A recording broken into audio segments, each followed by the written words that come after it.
골로새서 이야기를 통해 주님이 우리가 어디까지 새로워지기를 원하는지를 한번 좀 살펴봤으면 좋겠습니다. 골로새서는 1장에서 2장 사이에는 1장과 2장에는 그 구원론에 대한 도리와 교리에 대한 가르침을 가르쳐주고 있습니다. 그리고 3장에서부터는 새 사람을 입은 삶을 살아야 한다는 이야기, 삶의 이야기를 하고 있습니다. 바울은 믿음만 강조하고 있는 게 아니라 삶에 대한 강조를 굉장히 많이 하고 있습니다. 올해 초에는 제가 3장 14절까지 다룬 적이 있는데요, 오늘 간단하게 한번 요약하고 넘어가겠습니다. 기억하셔도 좋고 잊어버리시면 더 감사하고, 그런 마음으로 3장 14절까지 간단하게 정리를 해보겠습니다. 죽여야 할 것과 벗어야 할 것이 있다. 오늘 3장 14절까지는 죽여야 할 것이 있고 벗어버려야 할 것들이 있다는 거죠. 자, 먼저 골로새서 3장 5절 같이 한번 읽어보겠습니다. 땅에 있는 지체를 죽이라.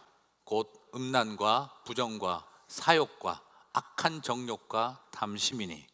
땅에 있는 지체를 죽이라만 보면 당황스럽죠. 교인들을 죽이라는 말도 아니고 이걸 어떻게 이해해야 되겠습니까?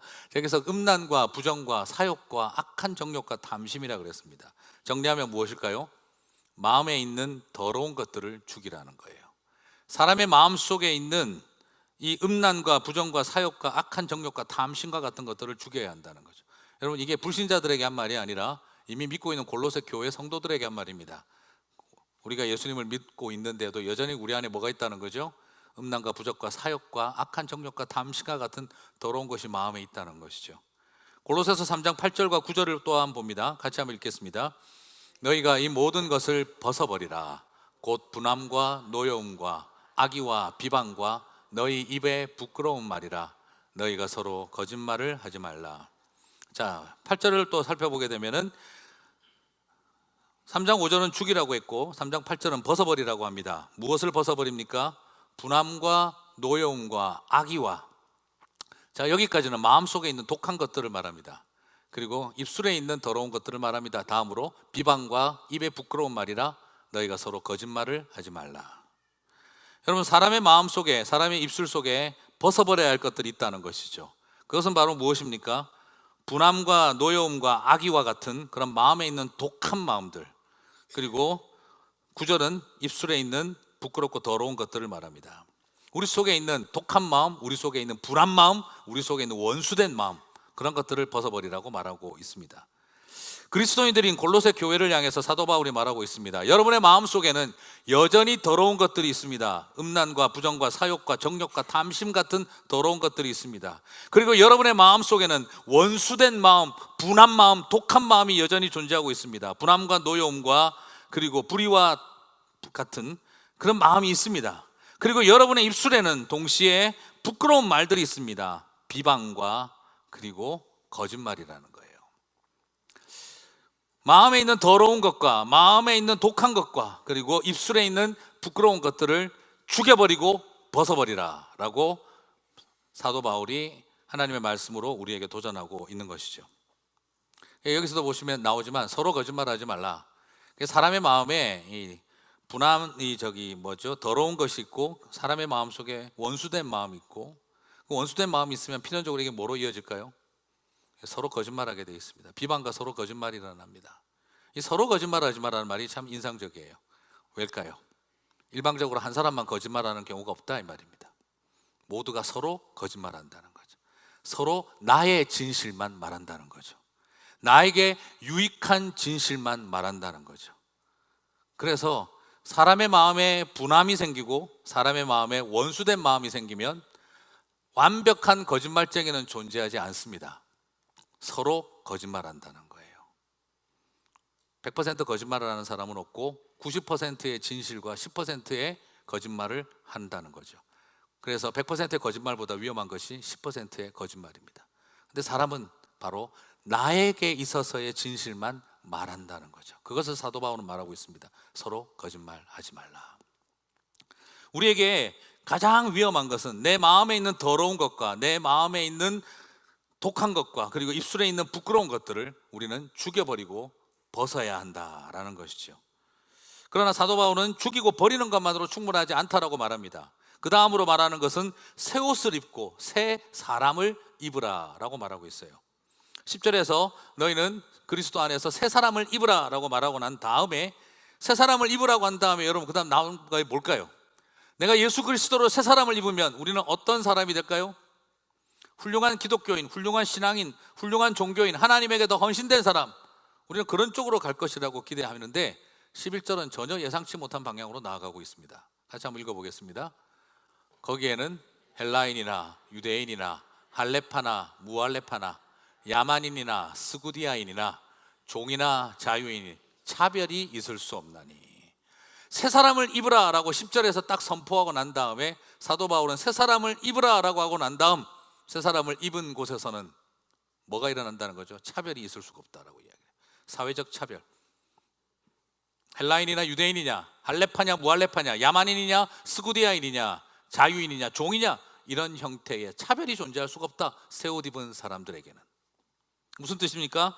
소위 말하는 헬라인이냐 유대인이냐 하는 민족적인 적개심과 그리고 인종적인 갈등, 그런 것이 거기에는 존재할 수가 없다는 겁니다. 새 사람을 입은 자리에는. 새 사람을 입은 자리에는 할레파냐 무할레파냐라고 하는 신학적인 갈등으로 서로가 옳다 그르다를 논하는 갈등이 없어진다는 것입니다. 그 자리에는 야만인이나 스구디아인이라는 문명과 기술의 차이를 가지고 서로를 무시하고 멸시하는, 그리고 우월의식을 갖는 일이 일어나지 않는다는 것입니다. 종이냐 자유인이냐 하는 자리에서는 계급, 돈에 대한 것과 계급적 차이의 갈등을 뛰어넘어서 서로 형제와 자매가 되는 일이 일어난다는 것입니다. 그리스도 예수 안에서 새 사람을 입어버린 사람들, 죽일 걸 죽이고 버릴 걸 버린 사람들에게는 거기에는 인종차별이나 계급적인 갈등이나 거기에는 신학적인 싸움이나 그리고 거기에는 우월의식과 멸시와 같은 것들이 존재하지 않는다는 것입니다. 제국의 백성이냐 식민지 백성이냐 이런 것들이 중요하지 않는다는 것입니다. 혐오와 포비아를 뛰어넘어 사랑의 공동체를 이루어 가게 된다는 것입니다. 사회적 집단 간의 차별과 갈등 관계를 뛰어넘어 한 형제와 자매가 되게 하는 일, 차별 없는 디스크리미네이션이 존재하지 않는 바로 그런 자리에 사람들이 서게 된다는 겁니다. 죽일 것 죽이고 버릴 것 버리고 나니까, 예수 그리스도로 새 사람을 입고 나니까 그 다음에 일어나는 일은 선교사 되고 목사가 되고 이런 내용이 나오는 게 아니라 차별 없는 관계를 만들어가게 된다는 거예요. 여러분, 어떤 새 사람을 입으셨습니까? 새 사람은 단순히 교회 잘 다니는 사람을 말하는 것이 아닙니다. 종교가 바뀐 것을 말하는 것도 아닙니다. 사회적 갈등과 차별을 보는 눈이 달라지고, 그리고 혐오하고 그리고 미워하던 사람들을 형제로 여기게 되어지는 일이 일어납니다. 소위 말하는 민족 모순, 계급 모순, 종교 모순, 신학적인 모순, 이런 모든 것으로 갈라져 버린 이 세상 속에 차별 없이 품어내는 삶이 되어지는 것이 새 사람의 모습이라고 오늘 사도 바울은 말하고 있는 것입니다. 그리고 사도 바울은 12절과 14절에서 한 걸음 더 나가고 있습니다. 같이 읽어볼까요? 긍휼과 자비와 겸손과 온유와 오래 참음을 옷 입고 누가 누구에게 불만이 있거든 서로 용납하여 피차 용서하되 주께서 너희를 용서하신 것 같이 너희도 그리하고 이 모든 것 위에 사랑을 더하라. 죽일 것 죽이고 버릴 것 버리고 나면 다시 입어야 할 것이 있는데 긍휼과 자비와 겸손과 온유와 오래 참음을 옷 입는다는 거예요. 여러분, 이것이 뭘 말하느냐? 나 한 사람 고매한 인격과 신앙의 깊이를 가진 사람이 되라는데 목적이 있지 않습니다. 오늘 이 말씀을 바라보고 그래, 나는 기독교인으로서 긍휼하고 자비하고 겸손하고 온유하고 오래 참는 사람이 돼야지. 그렇게 해서 뭐 하시려고요? 그래서 나는 이 까마귀 노는 세상에 끼어들지 않고 백로같이 살아가야지. 주님 그런 것 절대 우리들에게 요구하지 않으십니다. 오히려 우리로 하여금 긍휼과 자비와 겸손과 온유와 오래 참음을 옷 입으라는 이유가 무엇입니까? 13절을 보시기 바랍니다. 불만이 있거든 서로 용납하고 피차 용서하되 주께서 너희를 용서하신 같이 너희도 그리하고 이 모든 것 위에 사랑을 더하라. 불만과 서로를 향한 미움으로 가득 찬 곳에 사랑과 용서를 선포하고 그 모든 것 위에 사랑으로 다시 옷 입혀주기 위하여 우리에게 바로 온유와 겸손과 오래 참음을 주셨다라고 말하고 있습니다. 다시 말씀드리면 공동체를 회복하고 사랑을 회복하게 하는 일을 위해서 저와 여러분에게 바로 이 아름다운 옷을 입게 하셨다는 거예요. 하나님의 사람들에게 왜 새 옷을 입히고 왜 깨끗한 옷을 입히셨을까요? 왜 흰 옷 입은 백성이 되게 하셨을까요? 까마귀 노는 근처에도 가지 말라고 흰 옷을 입혀주셔서 백로처럼 살아가라고, 고귀한 영적인 경지에 올라가서 너만 수준 높게 살아가라고 부른 게 아니라, 저 지경에 처해 있는 사람들 찾아가서 그들의 피고름에 끌어안고 살아가라고, 서로 아프고 피 흘리는 사람들끼리 사랑으로 더하여 주고 살아가라고 우리들에게 흰 옷 입은 백성이 되게 하셨다라고 말씀드리고 싶어요. 사랑하는 성도 여러분, 오늘 우리들에게는 이 두 가지가 다 필요합니다. 어쩌면 오늘 이 두 가지 이야기는, 하나는 사회적 갈등 구조 속에 들어가서 차별 없는 세상을 만들고, 그리고 우리 안에 가득한 피고름 흐르는 상처로 서로를 용납하지 못하고 있는 서로에게 다가가서 끌어안아 주라고 주신 메시지입니다.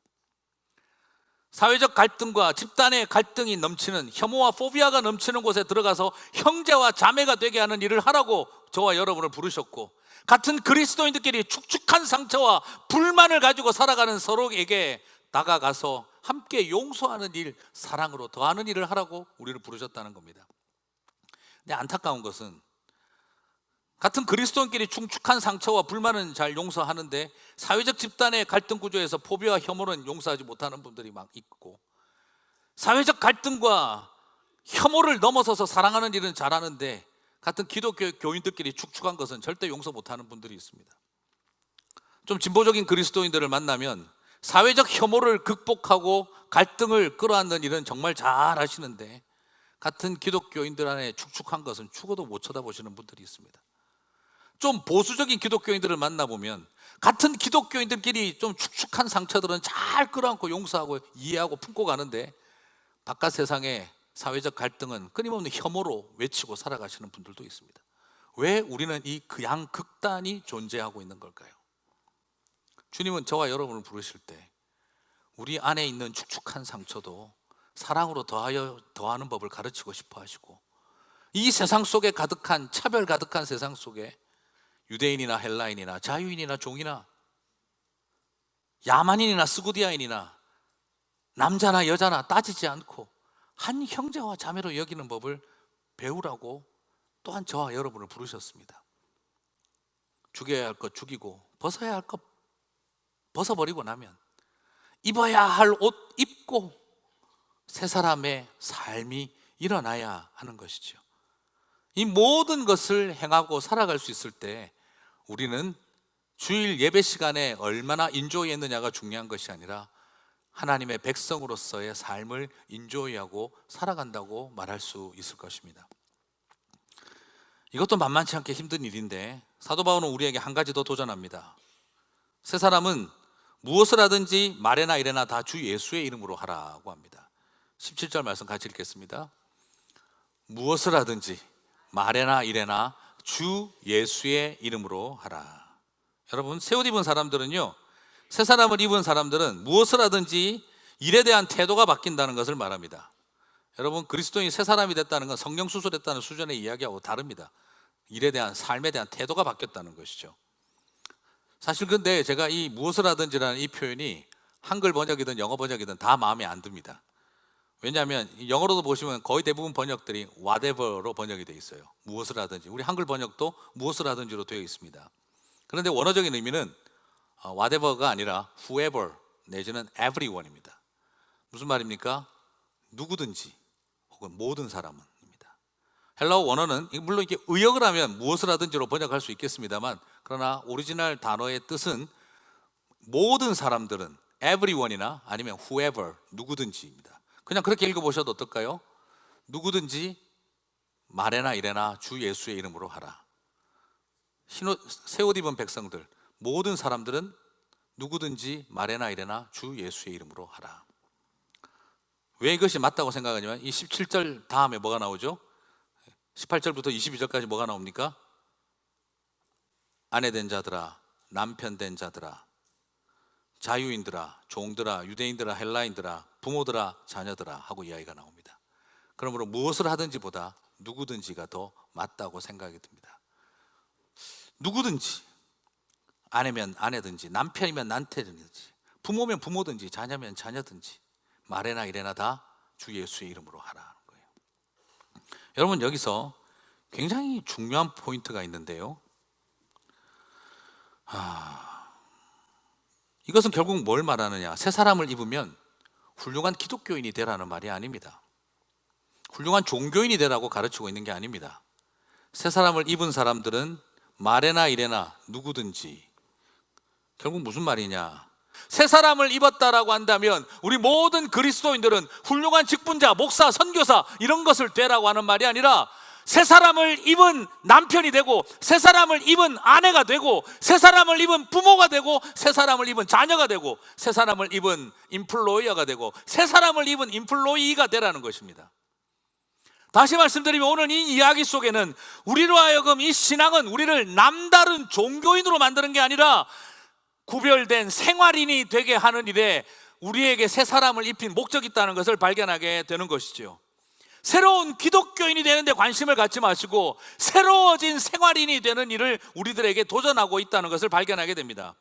우리는 자꾸 기독교인 하면 간사님, 권사님, 목사님, 장로님, 집사님 하는 새로운 호칭이 마치 나를 새 사람을 만드는 것처럼 알고 있지만요, 그러나 오늘 성경이 우리들에게 보여주고 있는 것은 좋은 여보 되고, 좋은 아빠 되고, 좋은 엄마 되고, 좋은 자식 되고, 좋은 사장님 되고, 좋은 대리님 되라, 이 말인 것입니다.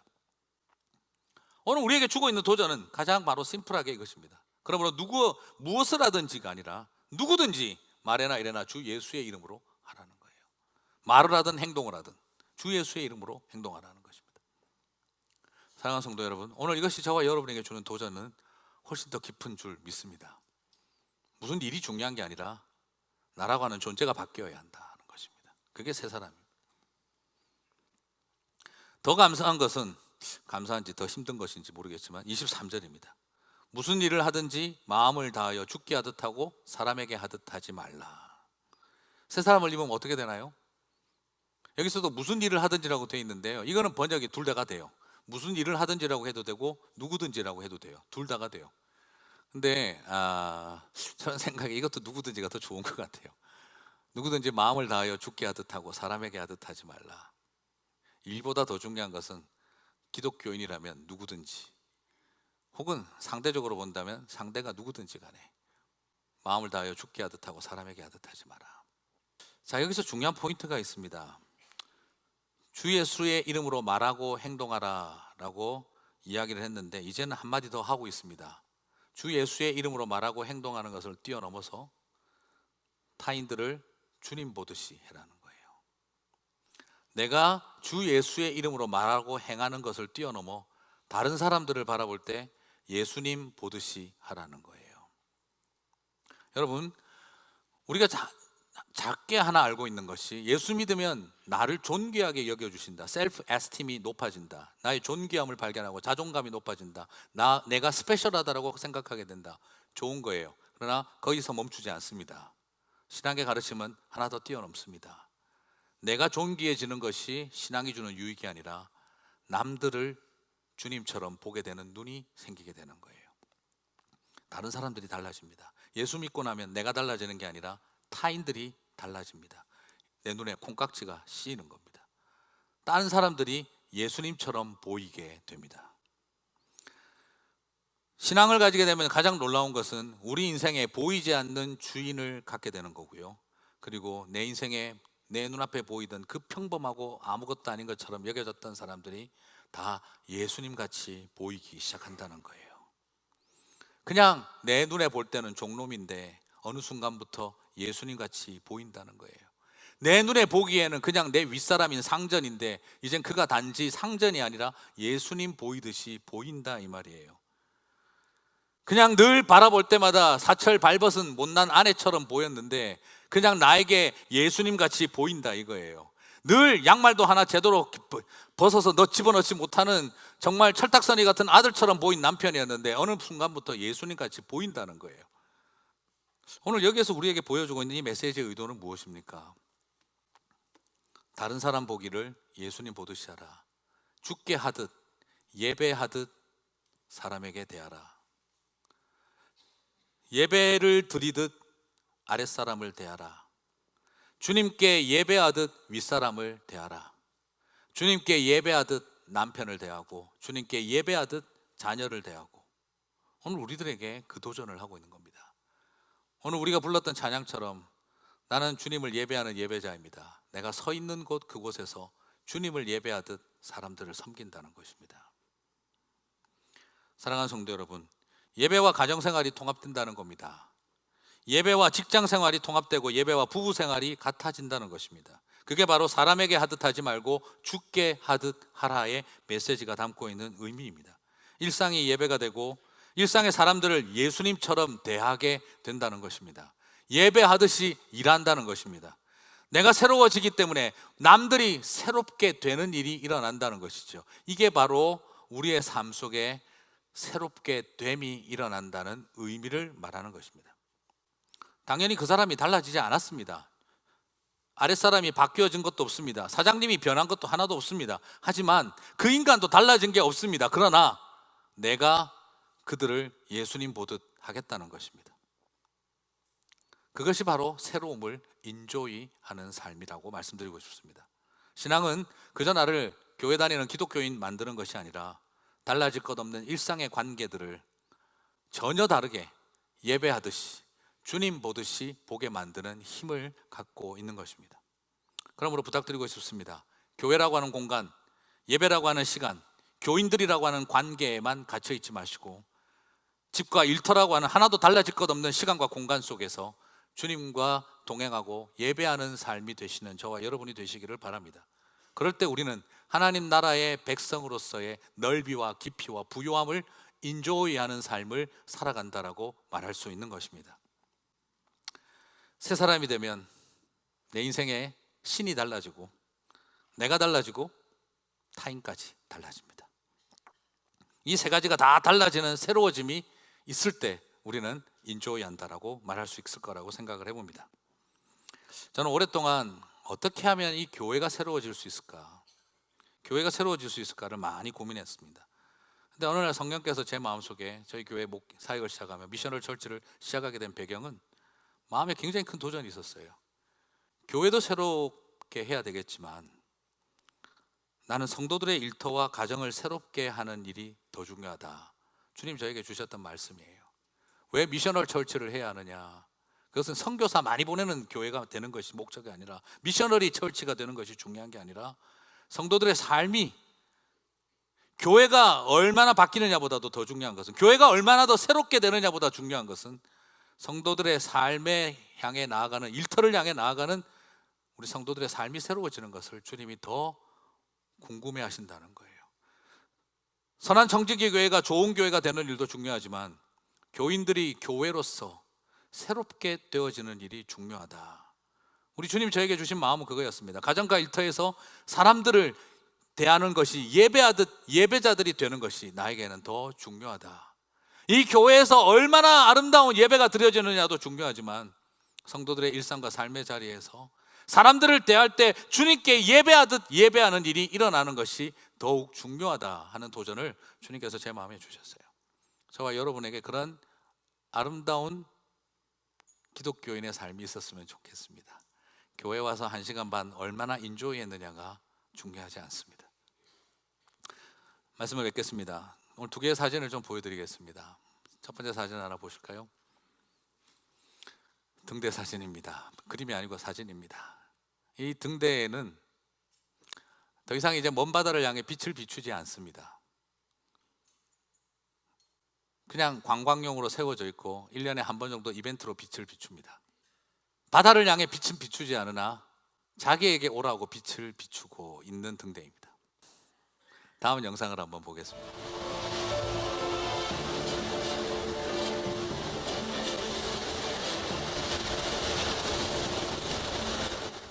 이건 진짜 등대입니다.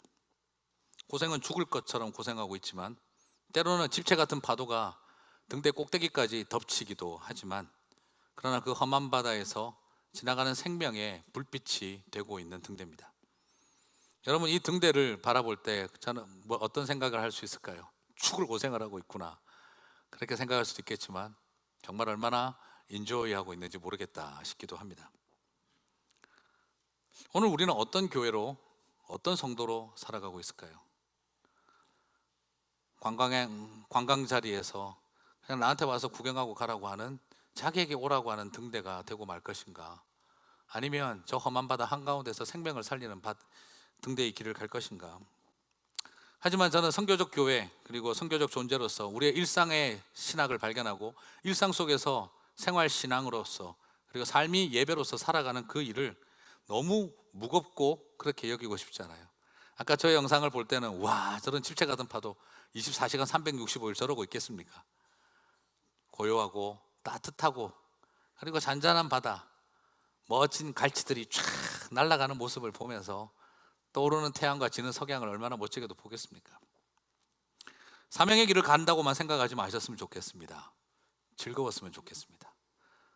저는 저 등대가 인조이하고 있다고 저는 생각을 해봅니다. 참 고생한다는 생각도 들지만 얼마나 인조이하고 있을까. 사명감으로 불타고는 무서운 특공대 같은 그런 선교적 삶을 살아가라고 말하지 않습니다. 오히려 즐거운 마음으로 고난의 길, 십자가의 길을 걸어가는 사람들이 되는 것, 주님께서 어쩌면 그걸 기대하고 계실는지 모르겠습니다. 제가 한국에 있을 때 선교 편지가 늘어왔는데 그 선교사님은 굉장히 위험한 정글에서 선교 편지를 보내시는 분이셨습니다. 그 선교 편지 마지막에 보면 꼭 이렇게 인사말을 쓰셨어요. 우리 예비 목자 교회 갈 때 제가 말씀을 드렸는데, 아무것도 보이지 않는 위험한 정글에서 어느 선교사 보냄. 항상 편지의 마지막에 인사말이 그랬어요. 그 볼 때마다 마음이 짠했습니다. 그리고 그 선교사님 보고는 보면 항상 처절하고 위험하고 치열했습니다.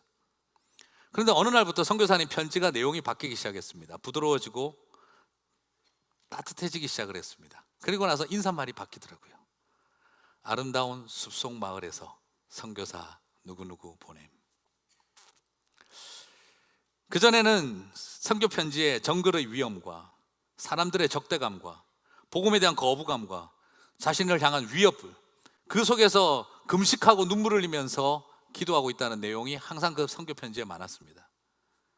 그런데 어느 순간부터 그 편지에는 마을 사람들과 함께 밥 먹은 이야기, 어린아이들과 춤추며 뛰어놀았던 이야기, 그리고 아침에 정글의 아름다움의 이야기, 그리고 정글에서 들려오는 새소리의 아름다운 이야기를 담기 시작을 하셨습니다. 그리고 나서 그 선교사님의 편지는 바뀐 겁니다. 아무것도 보이지 않는 위험한 정글에서가 아름다운 숲속 마을에서 선교사 보냄으로 바뀐 것이죠. 나중에 그 선교사님 만났을 때 제가 물어봤습니다. 예, 인사말이 바뀌셨습니까? 처음에는 내가 이 죽을 고생을 하고 있다는 걸 니네들이 아냐? 그런 마음으로 편지를 썼다는 거예요. 근데 나중에는 바뀌셨다는 거예요. 이 행복한 삶이 부러워 죽겠지? 그걸 보여주고 싶었다는 거예요. 사랑하는 성도 여러분, 정글의 위협은 여전하고 사람들은 여전히 적대적이고 그리고 여전히 정글은 위험했습니다. 하지만 선교사님은 이제 아름다운 숲속 마을이라고 쓸 수 있었다는 거죠. 이제 그분은 정말 인조이하고 있었던 것이죠. 우리 일상도 정글이지 않습니까? 살다 보면 언제 코 베어갈지, 언제 등 뒤에 와서 칼을 꼽을지, 언제 웃으면서 다가와서 가슴에 도끼를 찍고 갈지 알 수가 없는 게 우리의 일상입니다. 하지만 우리는 그 속에서 또 다른 가치와 의미를 섬기면서 찾아갈 수 있을 거라고 믿습니다. 일터의 치열함도 있지만 우리의 아름다움도 충분히 누릴 수 있는 인조이의 이야기가 우리 가운데 쓰여질 수 있을 거라고 믿습니다. 그렇게 훈련되고 준비되시기를 바랍니다. 사명감에 불타면서 너무 처절하게 나가지 마십시오. 아름다운 숲속 마을을 향해서 즐거운 마음으로 우리 주님 걸어가신 그 길을 따라가셔도 좋을 것 같습니다. 그 마음으로 나아가서 내 삶의 자리를 인조이하며 살아가셔서 그렇게 하나님의 백성의 풍성함과 부유함과 넓이와 깊이를 경험하고 살아가는 저와 여러분이 되시기를 주님의 이름으로 축복합니다.